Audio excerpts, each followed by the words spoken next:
Welcome to Recruiting.work, a place to connect, communicate, and collaborate on all things recruitment. This session is brought to you by Outmatch.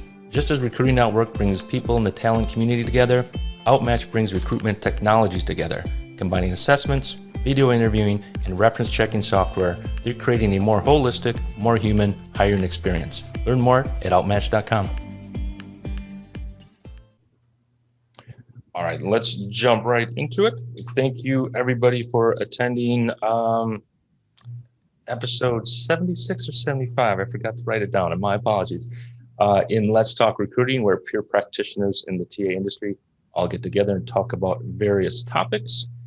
Today's topic, before I get into that, let me do one quick housekeeping item, and that's in regards to chat.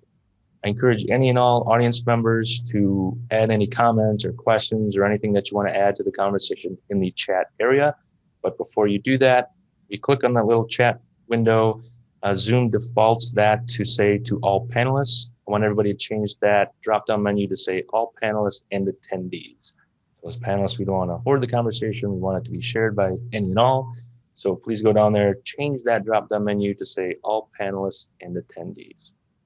With that said, let's jump into today's topic, recruiting by the numbers, defining formulas we use for metric reporting. So I myself have been in operations for quite a while. Reporting has often found its way to my desk. I really like doing it. I think it gives a lot of insight to what goes on in a large recruiting program and even a smaller size recruiting program. So knowing your numbers, I think, is good for any senior recruiter to know, especially if you're a TA leader and you're having those business conversations with the business line. I think it's vital to kind of know your numbers. So with us today, we have Sean Hanna out of New York City, William Uranga out of Phoenix, and Lance Bull out of Houston should be joining us. If not, we'll carry on. And Yvette Camperin out of San Francisco, and Ryan Reeder out of Denver and Salt Lake City. Ryan, I'm going to throw both those locations in for you. All right, so let's stop sharing. Sean, how about we jump over to you and have you start off the conversation? But first I have to ask you, did your mother have a crush on Sean Connery and that's how you got your name? Because that's how I got mine. I actually don't know. I'll have to ask her next time. So that's how I got mine. So just assumed it was my Irish heritage. Oh, yeah. I'm not Irish, just got the name and green eyes. But yeah, I had to pay homage to Sean Connery this week. I was reminded by my mother, hey, your namesake just passed away. All right. Sorry, I digress. Let's jump over to you and your item. Yeah, sure. Absolutely. Well, thanks for giving me the opportunity to talk. I'll be honest, I'm a little bit biased in this area. Calibra, the company I work for, essentially we are focused in the data intelligence space. So really our product helps companies unlock the value of data. And a big part of that is kind of understanding the data and understanding where to find it and essentially what that data means. So we actually use our tool internally, even within the people team, both in recruiting, which I'm focused on, and even just more broadly in HR. And we essentially build a catalog of all the business terms and all the metrics that we report on a weekly, monthly, quarterly basis. So what I actually thought I would do is just kind of walk through the methodology of how we actually do that. Obviously, we're using our own tool, but it can kind of be done outside of a tool. It's just kind of general principles that we find really effective in helping us get better adoption, help with understanding, and make sure people truly know what they're looking at when they see any kind of numbers reported. And so there's probably a couple of ways we think about this.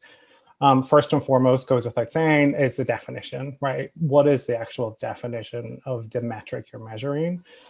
So when we think about that, it's just, in general business terms, what is that you're measuring? But also what is the impact and what is the purpose? So in many cases, we're measuring and we're showing different data points, but there's generally a purpose, right? We're trying to either hit a goal, it's tied to an OKR, or we just want to explain to people why it's important that we look at that. Kind of on the more technical side, we also define and document the calculation rule. So how we're actually coming up with that number. So for example, that's probably where you're going to get most of your questions. How do you define this number? Where did you get this number or percentage from? So we really think about that effectively as well. Frequency is another thing that we actually also document. We make sure that we we define how often we're actually showing that number. So is it weekly? Is it monthly? Some metrics it's important we show every day. Some metrics it's only worthwhile looking on a more quarterly basis. Benchmarking, another important one. So where applicable, we define the target value. Like what are we actually trying to hit? If we're looking at an offer acceptance rate, what is the good? What is the measurement of good? We focus a lot on diversity. What is that also measurement of good? And then obviously probably two of the most important ones I've left for last is ultimately where to find it, right? So sometimes, if you're more mature and you have a lot of different reporting repositories, you're using different BI tools like Tableau or Power BI, it can be difficult to find these metrics. So we make sure anytime we actually document and define it, we also show people where to find it. So we give them links to those reports. That's been really effective for us in terms of people being able to search and find the ultimate report. And then the last is really that stakeholder engagement. So defining who's responsible for this metric, who is the person that's the owner, so who's creating and defining the metric, who is your subject matter expert, so who's the person that maybe knows the business context on it, defining who that person is as well may be different than the person that's the actual owner. And then last but not least, we also identify a business steward. So a business steward may be the person that's essentially accountable for that function. So if we think about, offer acceptance rate or numbers we're showing on diversity, that could be potentially our head of D&I versus our head of talent acquisition. So it's really important for us to define those as well. And those are kind of generally what we do for anytime we're publicizing metrics. We go through all those steps, make sure those documented. And generally through that process, it helps with alignment, gets acceptance, and then sort of gets people excited about those metrics that we're showing for our recruiting team. Sean, when you say documenting, what can you be a little kind of literal on that? Are you talking about putting like the responsible parties in a Word doc, in a spreadsheet? Can you get a little literal on that? Yeah, no, absolutely. So we're actually using, so our tool Calibra actually does that for companies. So some of you who are maybe more in the financial or insurance industries may be familiar with Calibra or seen it at your company. We essentially have that built out, but this can ultimately be done like in a Google Doc or in a Word doc as well. If you're not using a tool like Calibra or a business glossary tool, it's really easy to define it. It's just more about documenting it, keeping it in one place, and keeping it up to date ultimately. No, William, I'm going to bring in ATAP in here real quick on the conversation. To back to you, Sean. Do you know are you a member of the Association of Talent Acquisition Professionals, ATAP for short? I believe I am. Okay. You are? A couple of us are, I guess. Yeah. I'm sorry, Sean. Are you? No. So I highly recommend somebody in your role and position and the kind of company you work for to check them out. And William, if you want to add to any of my descriptions of it, jump in. I think you're probably more involved in it than I am. But it's atap.org, right? That's no. What is it? What's the URL, William? Tapglobal.org. At atapglobal.org. It's an association of recruiting professionals, TA professionals. The reason why I bring it up is because they have a really good sourcing metric doc. I don't know if they go beyond the sourcing piece of it, but they get into a lot of the points that you were describing, like the definition, purpose, calculation, audience. Great starting doc if you're looking at starting to put things on from pen to paper in a company from a TA perspective. Highly recommend checking that out. But let me jump into your target value. So when you're doing your reporting, whether it's on a BI tool or Excel or in a PowerPoint, when you're doing your presentations to whichever audience, are you highlighting the target values? And that's basically a goal, right? Yeah, absolutely. So we use Tableau as our business intelligence tool for actual visualizing reporting. So we very heavily use the reference line feature. So you can actually, anytime you're reporting something, you can actually add a reference line to show either what's the benchmark or the goal. So a couple of the ones that we do is, we have internal goals for offer acceptance rate. But when we report any kind of diversity numbers, either the diversity of our total candidate pool or diversity of those that were interviewed, We also compare that against the LinkedIn Talent Insights benchmarks for gender diversity. So we always kind of show that contextually within the reporting, so people get a sense of what is good and if they are above or below that benchmark. Okay, so that was going to be another question of what are you benchmarking against? So you're benchmarking against LinkedIn? Yes, for gender diversity, we use Talent Pool. We also just use a lot of the publicly disclosed company diversity. So generally, you tend to find that's with larger companies. We're smaller, we're about 650 employees. So it's difficult to compare ourselves against the likes of Google and Facebook. We're looking for people more on our own range, size, revenue. So we sometimes we'll go for Radford benchmarks if it's applicable to the size of the industry that we're looking for too. So a question back to you, but also for the panel as a whole too. So that's one of my always big questions is, hey, once you figure out where you stand, if you start tracking over time, you can see if you're improving or if you're declining against yourself. But kind of question for the panel, once you know where you're at, how do you tell if you're good or you're bad, right? It goes, typically you have to use a type of benchmarking process, right? And then to me, it's always been hard to find good benchmarking data and the kind of data that I can kind of drill down into. I'll give you a use case for me. Some years back, Silicon Valley area, computer gaming, there's kind of an accusation that the company that I was at was not hiring enough women gaming software engineers. So we had to prove that, well, actually, not only we at that level, we're above that role based upon the talent market space. So it turned out to be a lot of hands-on research on our own versus having that benchmarking data. But bigger question to the panel, how are you comparing yourselves to industry, to location? Where are you getting your benchmarking data if you are?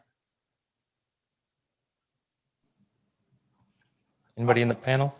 I think that's really the biggest channel or challenge because like you mentioned, there's just not a lot of benchmarking data out there to go and compare to. You know, one of the things that we look at on the data piece and where are we at is, of course, being a government contractor, you know, we have to meet certain data specifications and be at certain points. So we do a lot of, you know, basis and analysis off of that versus, hey, what's happening out on, we are looking at the markets all the time, of course, but what's happening on the market, we're really benchmarking against, here's what, you know, our AAP says, here's where the OFCCP thinks we should be, those types of things. So I would say that's probably where we're benchmarking off of, but it's a challenge. It's something that I've asked myself, and I just recently changed companies about a year ago. And even as I benchmark current company to previous company where I was at, you know, it's companies are so different and unique. And compare company to company is just not even fair, first of all. And second of all, unless you can get hundreds of companies agreeing to dump their data together where you can benchmark it better, I think that's the challenge we face on the talent acquisition side, particularly. You know, I'll second what Ryan's saying, and often I actually use LinkedIn to develop my own kind of custom benchmarking by reaching out to people. I noticed Daniela had mentioned here that, you know, her company didn't have any direct competition. And I would certainly say in our location, we don't have any direct competition as far as products, but we certainly do on the talent side.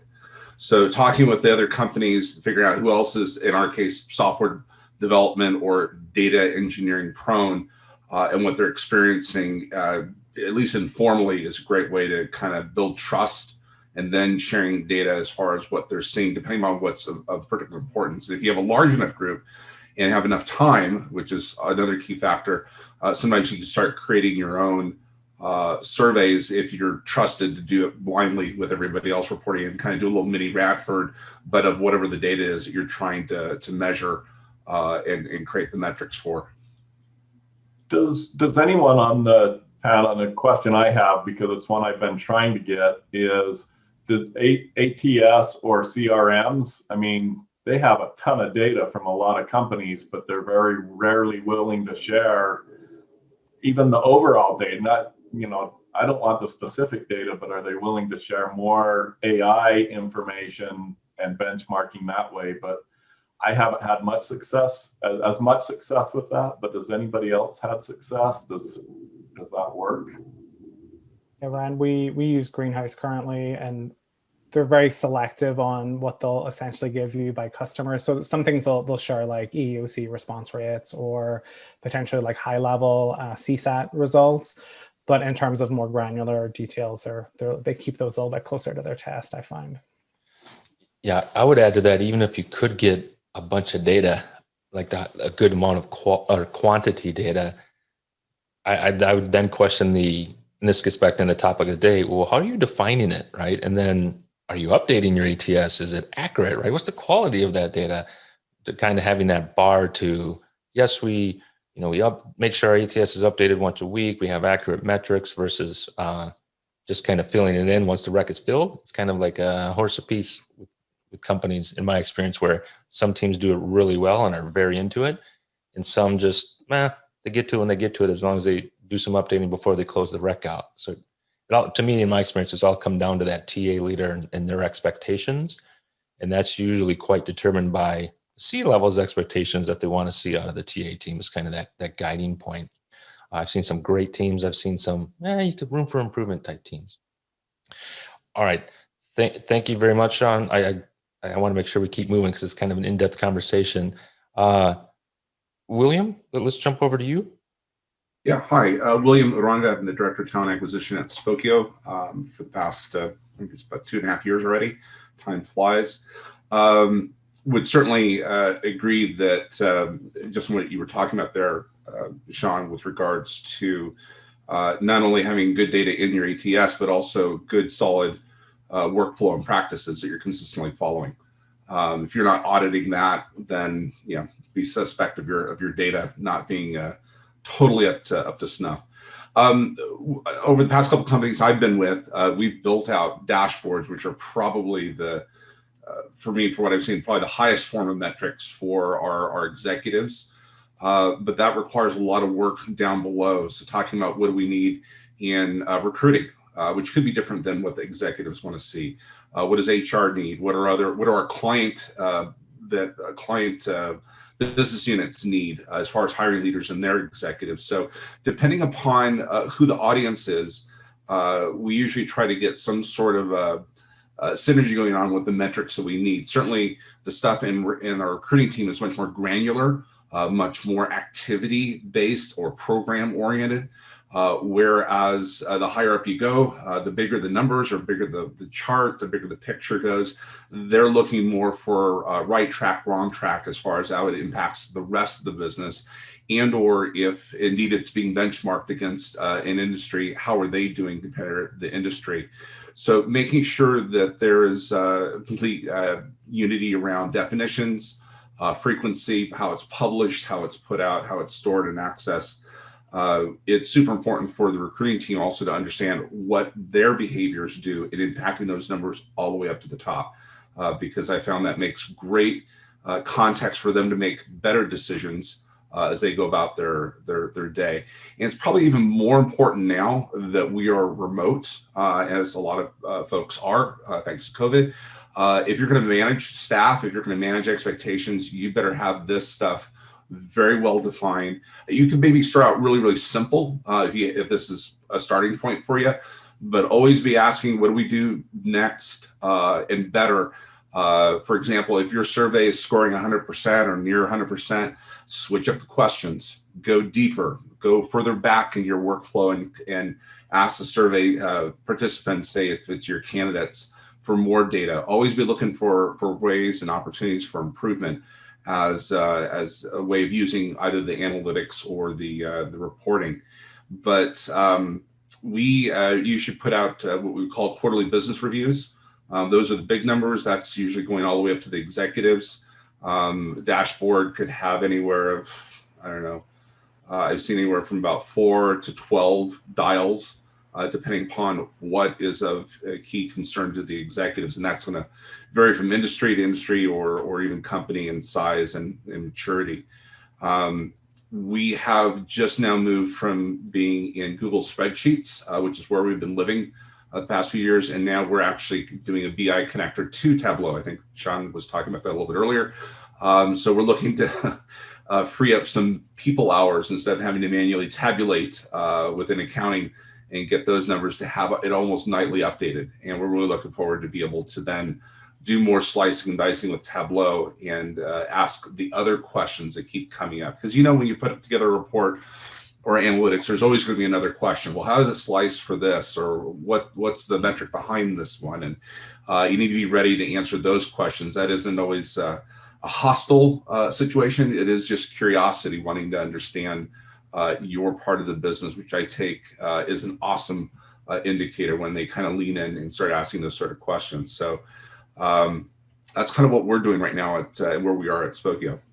It can turn hostile if the data's off. So, oh yeah. Well, yeah, my CTO, if it's off by a tenth, it is noticed and it is asked. So yes, double check, triple check. If you're too close to numbers, have somebody else look at it.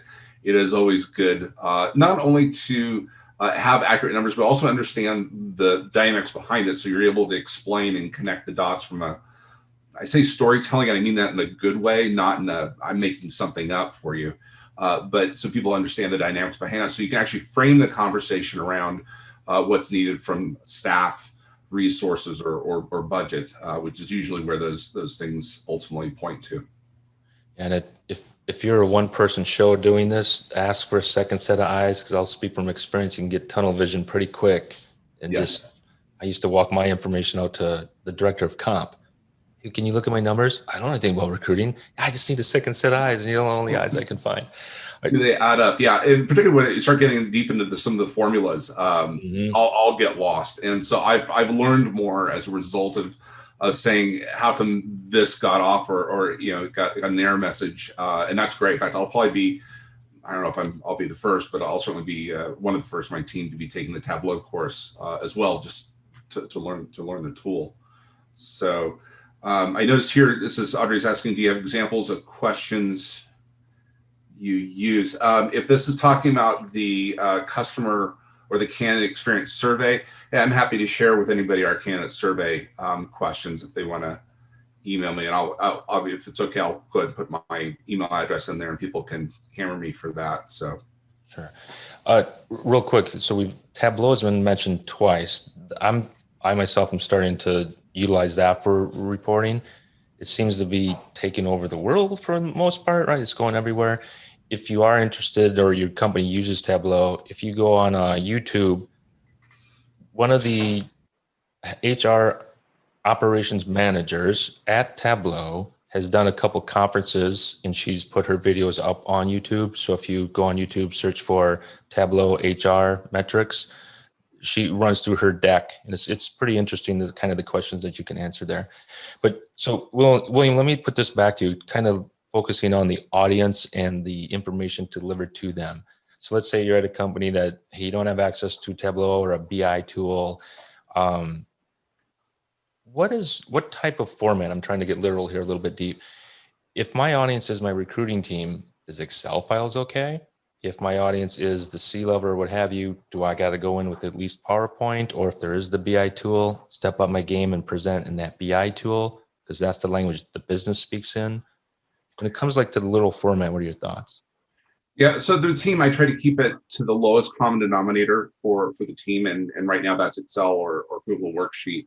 Mainly because I'm asking for them to do some reporting. I want them to know their own numbers. I don't want me telling them, hey, they should know before I do where they stand. And so to the degree that they can use basic reporting, your ATS, or most of them allow you to download it in a CSV, format, and then put it in a spreadsheet. That's easy enough to do.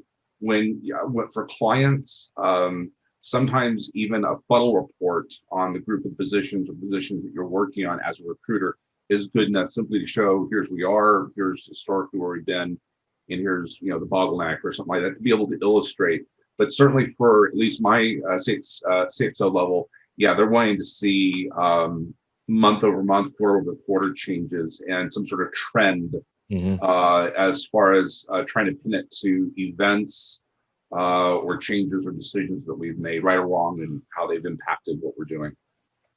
Yeah, I would say trend line reporting is the most interesting to that C-level suite, not just what's our number today or what have you. All right. Thank you. Lance, can we jump to you? Yeah. So, I guess one of the key things that, that I find, so, I report directly into the chairman. He truly values recruiting, which is great. And basically, I was tasked when I came in to basically build an internal retained search firm. And so that's what we have. And so from our metrics, we measure ourselves very similar to how a Korn Ferry would measure itself in terms of days to fill. At the high level, the number that John always looks at is what is our actual fees, what is our total fees saved versus our actuals in terms of all expenses or all costs associated with recruiting. So that includes our salaries, overhead, all of our, our LinkedIn, and that also includes any fees we do pay. So we do have some searches, very few, where we will leverage a third party, and we also are big believers that we're not going to not hire the best candidate just because there's a fee. So typically today, this year we have a couple where they're confidential searches and so forth. Today we're at about 90% filled internally with my team, and we're about 1.6 million in fees saved versus our entire talent acquisition budget. So we're 1.6 million ahead. And then, as we've said that we are a retained, we're acting like a retained search firm, then, we look at days to fill and, manage ourselves, against best in class. So for the most senior executive searches, similar to what a Korn Ferry would be, our goal is to be in 90 days. For the most senior executive searches, things have extended a little bit this year with COVID as we try to manage through that process. But at the highest level, John Poindexter, our chairman, wants to know, how much money did you make me, or how much money did you save me? And that's important. Now, are you in a suit or in tie? Well, not suit and tie, but in the tie because of the executive search vibe? I got to ask. John still wears a suit and tie. I report to John, so I still wear a suit and tie. Most of our business are business casual, and most of our team, even here at corporate, is business casual. But our executive team is still pretty much old school suit and tie. Yeah, I'm just kind of joking with you. So, you're so I've worked a lot in the past doing consulting with sourcing teams, right? Helping companies get strategic with outbound recruiting, what you're doing to a whole other level than what I've done. And to your point that, hey, what was our executive search spend last year, or just third party spend last year compared to what it is now? And that was always a key metric with sourcing teams. To your point, how much are we saving the company money? I worked at other places where they would add any internal hire that they made, they would do 20% against that salary. Hey, if this would have gone out to search, this is how much would it cost us? Because they were fighting business units using third-party spends. So I think that's a great metric to track. Usually I've only seen it at companies that are strategic about outbound recruiting versus just, processing those that apply. To the other panelists too, like Lance, are you tracking that third-party spend in any of your metrics? Yes, and I'll when we get to me, I'll talk a little bit more about that, but with some of the pieces. But yeah, that third party spend. I came to the company I'm at a year ago, and that's all they used was third party, and they decided that was not the most costly effective way. So we've got a team in place, so we're tracking it pretty heavy. Yeah.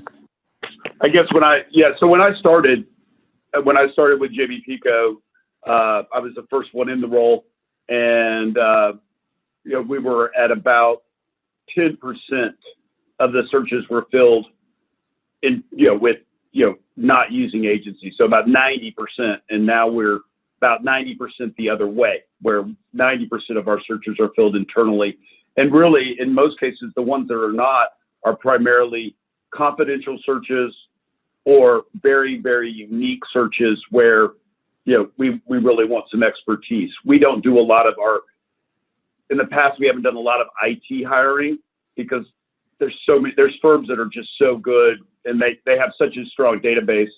I'd rather have my team focused on the more senior searches.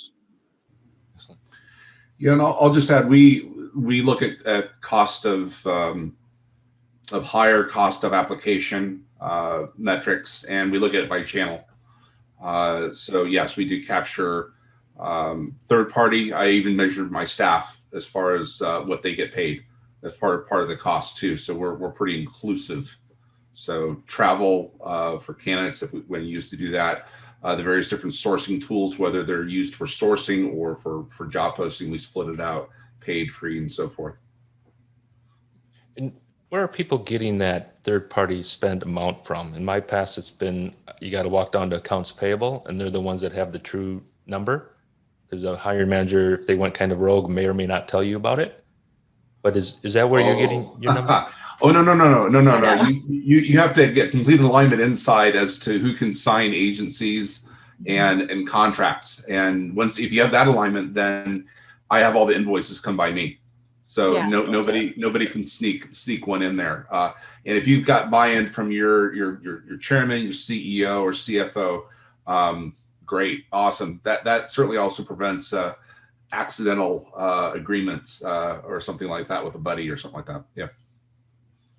Yvette, you're saying something? I was just going to echo that, but my experience is growing startup. So I actually, finance would come to me on those costs and making sure we're in line, and a cost per hire is a factor, but also it is more important to get the right hires. But yeah, I would track everything on my own, because like William said, I'm the one negotiating those contracts and making sure we have a pretty reasonable agency fee if we take it out to agency.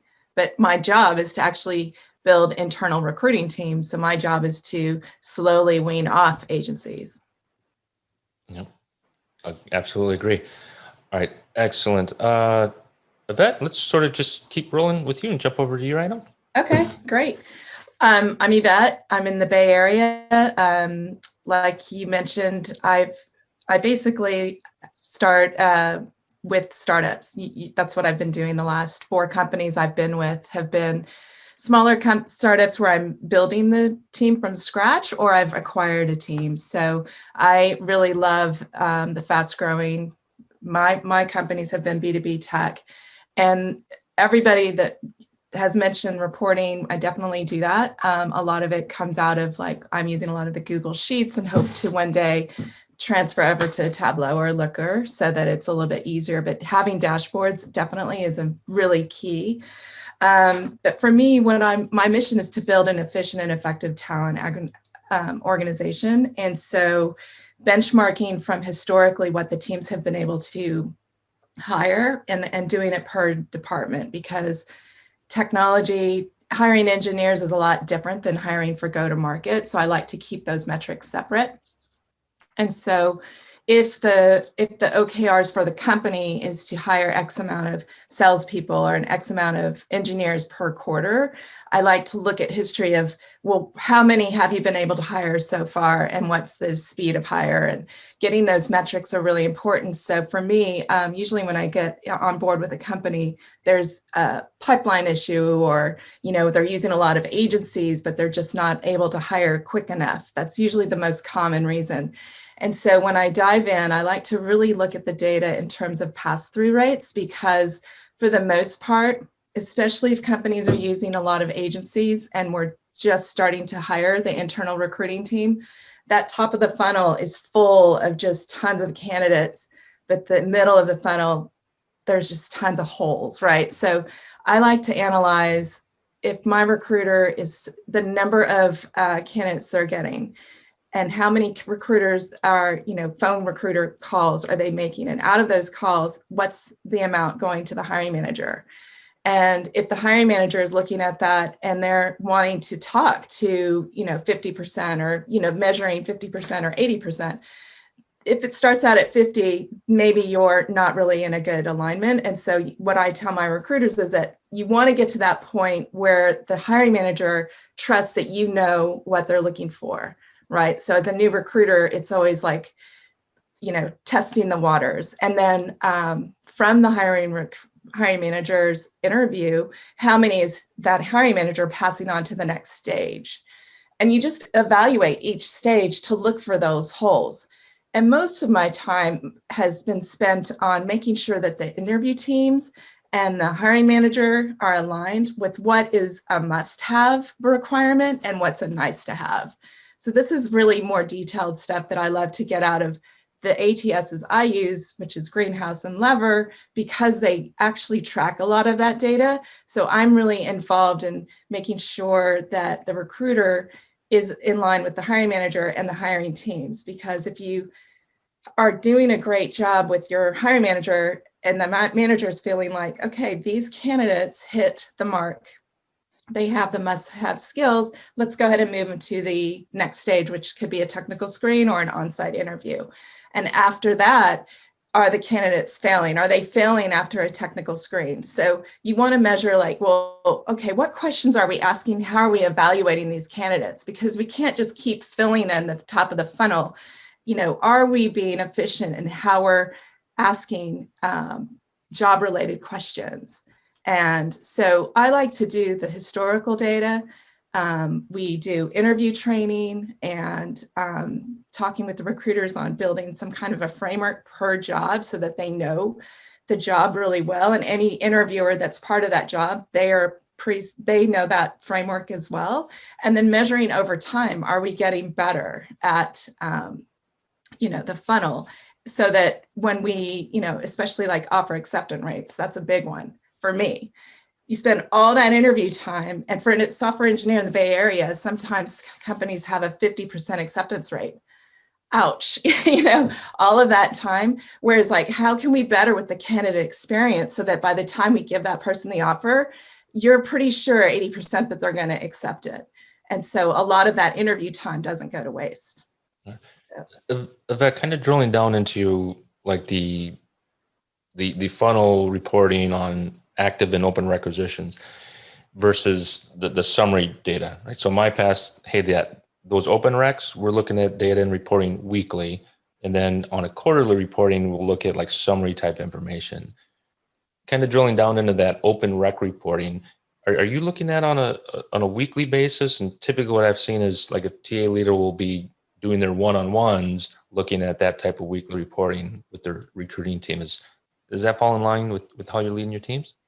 Yes, definitely. Because if you move backwards from like historically, we need, you know, we need to hire 10 engineers or something, but our 50% acceptance rate means that we have to get 20 engineers to that final round in order to, you know, if we're going to track that, and you just back it up. So I like to do it for like a sales team when you've got your quota to hit and the numbers and how you're tracking.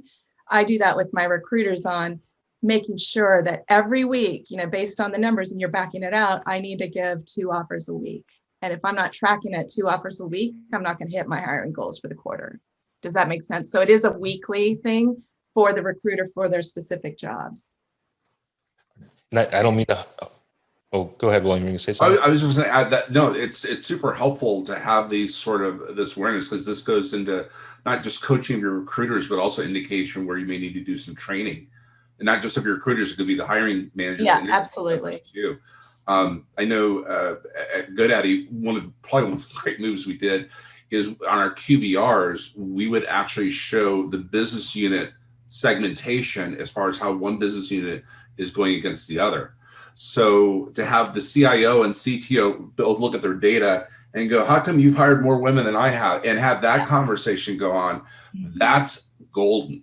Because then you've got some amazing leverage there that you didn't have before. You don't have to plead your case. You've got friendly, inter squad, if you will, rivalry going on, which is awesome to use. Yeah, I think diversity hiring is really a hot button now. So looking at those numbers in terms of your diverse candidates going into the top of the funnel, where are they falling out? That's really important to see too. And then do we need to rework the questions that we're asking? How structured is your interview process? Are you changing the interview questions based on somebody's background? Or are you really crafting good job related questions that you're going to ask every single candidate so that you're gathering very strong data to make better hiring decisions?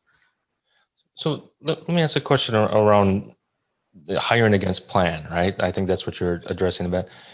Do we look at when we're hiring against plan, hey, we want to grow to, let's just say 20 additional headcount, whichever department or company wide.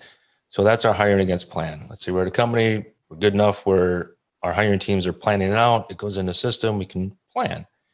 Do we look at, when it comes to rec load with recruiters, and we can see the rec load coming when it's hiring against plan, are we also looking at backfill recs? So the turnover rate as applied to expectations for growth. Yeah. I started doing reporting where you see your rec load and it's divided by net new versus backfill. When you see this high bar for backfill, which means more unexpected work for the recruiters, makes it hard to plan or harder. Is anybody looking at, when it comes to hiring against plan, kind of also paying attention to the backfill racks coming through? I could just speak to that quickly. I have a different recruiting capacity Excel spreadsheet, right? And it actually has the number of recruiters I have and their rec loads. And then I have to estimate I just ask the HR people or your business partner, what are we trending every month on attrition for engineers? And what is it for go-to-market? And again, I keep those separate because in the Bay Area, it is a different, it's you get better data if you keep it separate, because the interview cycles are a little bit different and some take longer than others. But I definitely will add in just an estimated 2 per month, based on the companies that I work with that are usually less than 1,000. Yeah, Sean, I'll say from our perspective, when we think about progress to plan, we use a capacity model. So we assign points based on different factors of the rec. So, level, what has been the historical time to fill those. And what we've also started to do recently is also look historically at what the diversity pipeline is for some of those jobs historically. And if it's lower, we give them more points because, preaching to the choir here, but we all know when, less resources, it's really harder to find and spend the time sourcing diverse candidates. So we want to make sure that when we're thinking about progress to plan, we're also building in capacity so that we can do the right diversity sourcing.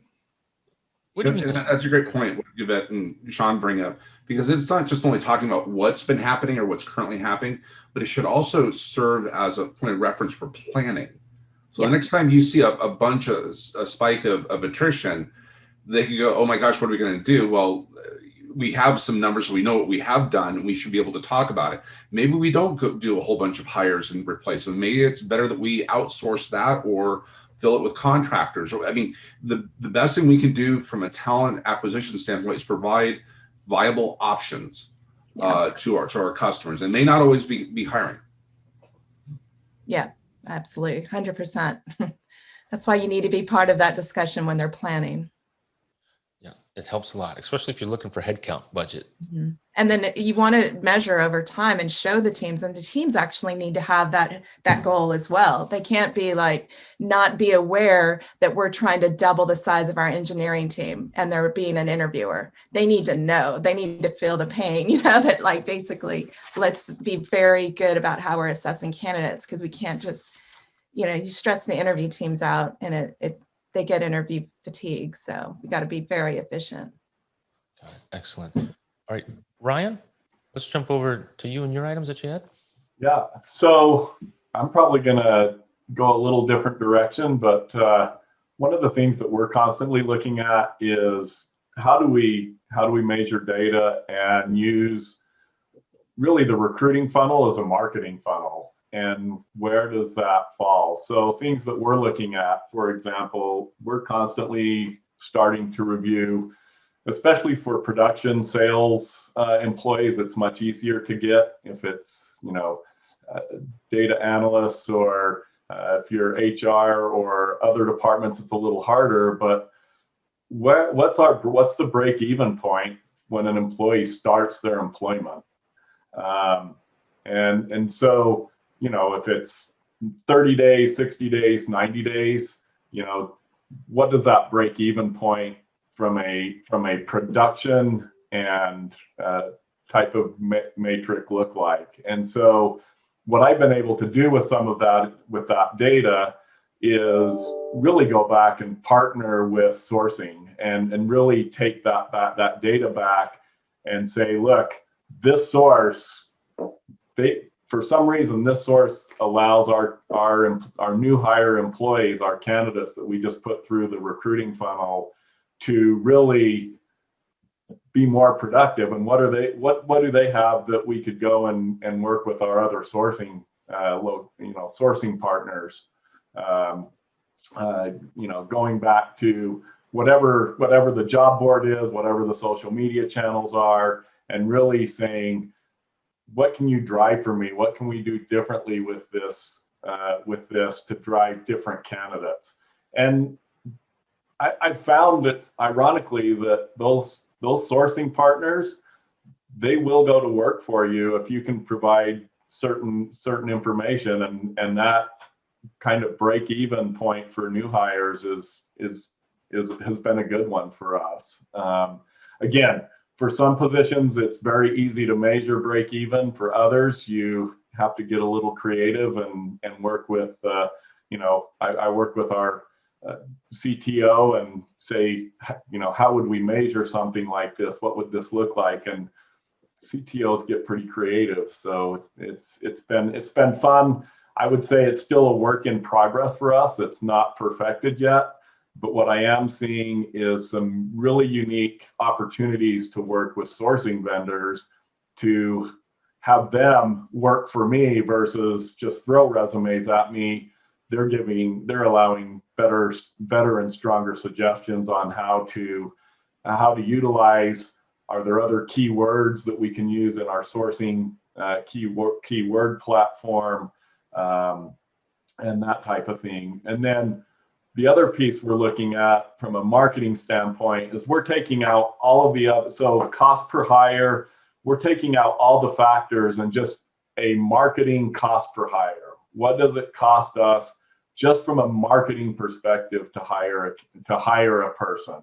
What is our cost per resume application? So, and then you can start to drill that down to your churn. And again, if I've got a source providing me 5,000 resumes, but we're only hiring one person from those 5,000 resumes, I can go back and talk to them. Hey, your marketing, my marketing costs don't work with you. And again, they'll come back to bat. And I've been amazed at what some of the sourcing partners will start to do if you can provide them the data of things that they're missing out on in helping get resumes. So, and when I talk sourcing, again, of job boards, social media platforms, really all the sources that you use, even using it to compare your employee referral pieces. So that's something that we're constantly trying. Again, it's a work in progress right now. It was a brainchild I had as I was actually watching CNBC, but Ryan, let me ask you this question. It's kind of around your list of sources of hire, right? And that's, to me, that's your standard list, right? They came from LinkedIn, they came from a career site, they're employee referral. Does anybody look at their previous employer? Let's say they're currently working, you're recruiting them out of there. Are you looking at basically competitors, maybe not direct competitors, but indirect competitors for talent? Do you ever look at previous employer as a source and more or less like a targeted list? Yes, absolutely. So that's one. In fact, it's one of the things that I'm doing is looking at. We have a department, and by the way, I work for a communications company that does video communications for the deaf and captioning telecommunications for the hard of hearing. So, and as we're working those telecommunications department that I'm working with, one of the things that we noticed as we go through those marketing channels and as we look at resumes to see where the previous, one of the areas that has been super successful is former, and these are not law enforcement positions at all. These are basically people that are installing the equipment that we build into people's homes. But law enforcement people seem to be our best source because they can go in and install, and if things aren't going quite right, they have that ability to think on their feet and put the customer at ease. They have the ability to, we can teach them the tech side of the installation, but that teaching them how to have a conversation and keep things calm when the customer's like, hey, this communication equipment isn't working for us. And so we've had some real success that way. And it was just something, again, picking up on those trends. So yeah, that's one thing that, and it's hard to ingrain that. It has been for me anyway, to get recruiters to think of where are people coming from through their resumes, and then how do we use that with our third-party vendors to have those discussions to help us out. Yeah, I was just gonna add, that's just great intelligence. Yeah, like, intelligence gathering is what that is. We actually have a worksheet that's called we call it sourcing lab. Anytime we come across a new company that's a source for XYZ skill, we add that company to it. So if somebody ever says, heaven forbid to me, I can't find any more of them, I ask, did we go down the list? And if they can show me the numbers and they've done it, then I'll buy it. But otherwise, there's always more places to go hunting. It's just whether or not you've taken the time to come up with that sort of target list. And it becomes particularly important with somebody like in Ryan's organization, where you have sales or customer care, for example, that you have large numbers. You have to get really good at that.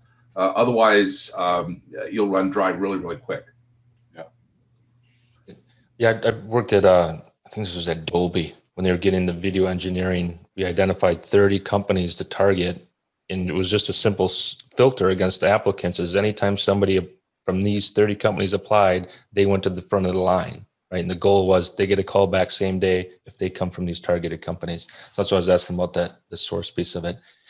Another question for you, kind of around quality of hire from a recruiting perspective.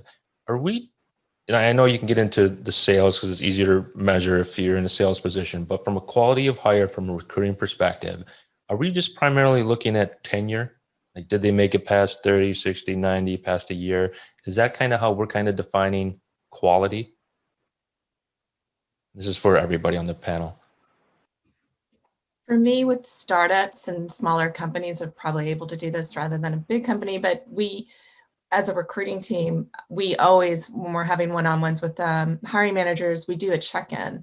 How's, this candidate doing? And what I like to see is where sometimes we have a candidate that the team almost didn't hire, and we decided to hire him, and then 30, 60, 90 days later, the hiring manager is like, he's the best person on the team, or she's the best person on the team. And using that data and information to remind everyone that the interview process is not a perfect vision into how someone's going to perform, right? So we do that with them, as well as doing check-ins with the candidate, because sometimes candidates are strong technically, or they have the skill sets, but they're not integrating very well with the company for some reason, or maybe they haven't found their friends and they don't feel included. So when you have those check-ins early on, you can help identify and help create some kind of a plan so that they don't leave the company or that they stay engaged, because employees that disengage, they become a non-quality hire, right? So just wanting to make sure, why are they not engaged? Like, what's happening? And if we can do that by doing the one-on-ones, again, bigger company, probably somebody else can speak to that, but that's how we've tried to measure quality of hires for us. Yeah, I'd Go ahead, agree. Sean. Oh, sorry, I was going to say I'd agree with everything with that, and I know Daniela mentioned this. Looking at performance reviews, it's something that we've done, as well as obviously, attainment to sales goals. One thing that we're actually exploring right now is we're still kind of going through defining what questions we ask, but we want to automate a survey to hiring managers at the 90-day mark to get that sort of leading indicator before there is a known performance issue 12 months down the line, so we can get that signal back to recruiting quicker. I think one of the challenges we're having is working with our L&D partners to actually define, making sure at the interview stage, you're asking what is your measure of success. And then again, at the 90-day mark, you're actually assessing that. Not so much a true performance measurement, but some kind of like quick indicator that we can get at that 90-day point. Yeah, I would quickly add to that. It's good to track positive information and back against your hires, but then also including termination data, like getting back to the source, right? Ryan, to your point, if everybody quits in 2 months from this source, you're not getting positive information back, you're getting negative information back, but nonetheless, William, to your point, that's intelligence, right? So I look, in my ATS, I match up against the HRS downstream for employees, and then I grab the term reports and pull them back to match them in there.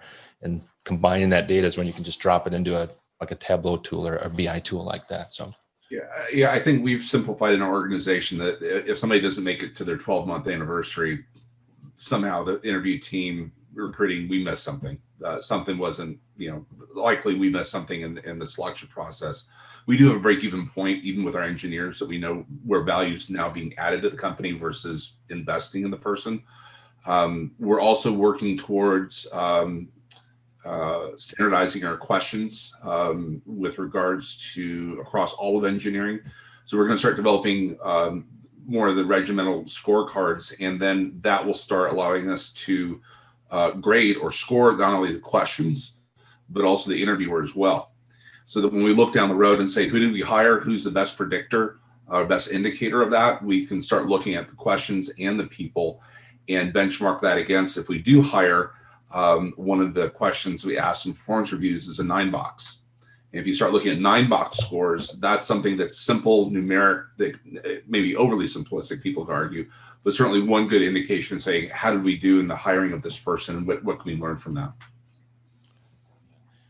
I think one of the important things, and that I focus with my team and the hiring managers on is being honest and with the challenges. And I think one of the things where we found, if we were struggling in that, it was where the teams were doing too much selling and not enough honesty about where things are, and where my team, the other thing I look at is, I always want my team to identify and understand any red flags. So a candidate isn't a candidate just because they said they're interested. So really try to understand where they're not right, or where they're and as opposed to being overly optimistic of, well, this is all the ways they are right. Hey, where are they not right? And then also really work with being honest. And some of our operations have different times of when they're open and closed. So we want to be right up front with them and say, hey, this starts at 7. If you're not an early morning person, you might lose that person. And interesting enough, another thing we've done in certain cities, one of which is Atlanta, which has a pretty challenging commute. We really try to understand how far away some of these candidates are away from the operations, and really look at where that is from their travel time, and don't just take their word for it, but really highlight, say, really this is an hour and 15-minute commute for you, based on based on Google Maps, during prime time, and make sure the hiring manager knows that, make sure the candidate knows it, because at some level, if they're doing an hour and a half, hour and 15, hour and a half commute, and they say they're willing to do it, well, maybe not if they find a job closer to their house. So, we just try to understand any red flags. Got it. Yep, totally agree. Hey, we've gone over an hour. I apologize for going so long, but the conversation was going really good, so I appreciate it. But with that said, I don't want to keep anybody any too much longer. So, any final thoughts or comments around metric reporting? I think it's a trade or a skill that as TA leaders we're all learning and getting better at. I think as we come into the 2021 with the whole COVID pandemic, I think planning is going to be at its utmost requirement as we come out of it. Fingers crossed. But any final thoughts or comments around recruiting metrics? I will say really quick, I do have it's a PDF from a consulting company, McLean and something. It's got all kinds of metrics and all the exact formulas. I'll send that out to the group if you're interested in the math of it all to getting there. But I'm a big believer in, hey, it'd be great if we could all compare apples to apples and get as close to that as we can. But I'll kind of go really quick. Go ahead. The only thing I would say is, it's great that that you want to capture all this information, but really, like I said, I report to John, and John's really focused on the main thing is that cost. The costs we save or the fees we save. Really understand, what the leadership really does want to see, because you can spend a lot of time capturing a whole bunch of metrics, and really they only care about one or two. And maybe you still want to capture those, but you can spend a lot of time capturing all this stuff when really they only care about two or three things. And so really understand what they want to see. Agreed. Audience matters, right? Just quickly around the circle, Yvette, any final thoughts or comments? Just to that point about giving them the reporting they want to see, but sometimes the reporting that you discover, and it kind of gives them a window into what really is happening in the whole entire process is really helpful. And it's your opportunity to shine as a leader and understanding of how to be better at interviewing, and how, if we give good, strong candidate experience, our outcome is going to be better. And a lot of executive leaders may not have seen those types of metrics. So it's a really good opportunity to show off that when you dig deeper into the data, you can become more efficient and effective. So I do like to give them the reporting they want to see, but I do add in teaching moments where maybe it could help our overall mission to be a healthy, strong company. Excellent. Excellent. And Sean, any final thoughts or comments? Don't forget about data quality. You spend a lot of time defining and building dashboards and metrics, and sometimes then you realize the data quality's potential issues. Focus on that first, I think, and that will help define and build what's the right things to measure. Excellent. And William, final thoughts or comments? I would just say embrace analytics, whether you're individual contributor, obviously up to leadership. If your company doesn't need it now, it may not need it in the future, which is not a good sign. But every company you'll be working at is going to be expecting more and more from talent acquisition to be conversant in this. And Ryan? Yeah, I would just say amen to what everybody just said here. And in talent acquisition, I mean, in our ATSs and CRMs, and we've probably got more data than most departments, other than maybe finance and CTOs. But we carry a lot of data, and we have things to share. And I go back to Lance, what's important, and then what's important for us, so we can make better decisions to share better data for what's important to the C-suite. Excellent. Yeah, I couldn't agree more that one dashboard doesn't answer everybody's question. They should be specific to your audience. All right. With that said, thank you very much for everybody for staying on for the time. I appreciate it.